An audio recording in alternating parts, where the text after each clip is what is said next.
দেখুন ভাই, একটা মানুষ যদি আপনাকে বলে, তোর এবার থেকে এই কাজটা করতে হবে, না হলে তোর মৃত্যু হবে বা তোকে আমি মেরে ফেলবো, তখন কিন্তু আপনি জীবন মৃত্যুর বইয়ে সেই কাজটা অবশ্যই করতে যাবেন। তখন আপনি কোনো এক্সকিউজ খুঁজবেন না। তখন তাকে বলবেন না যে ভাই আমি কালকে করবো, আমার একটু মোটিভেশন দরকার, আমার এই দরকার, আমি কালকে জিনিসটা করবো। আপনি কখনো সেই জিনিসটা তাকে বলতে পারবেন না। তখন তখন আপনি শুধু একটা কাজই করবেন, সমাধান, কিভাবে জিনিসটা সমাধান করা যায় বা কিভাবে ওই জিনিসটা করা যায়।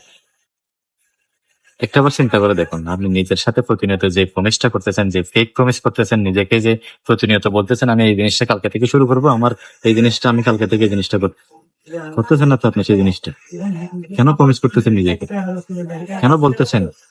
কেন নিজের সাথে নিজে বেমানি করতেছেন? করেন না। আপনি যেটা প্রমিস করতেছেন সেটা একটু বাস্তবায়ন করেন না।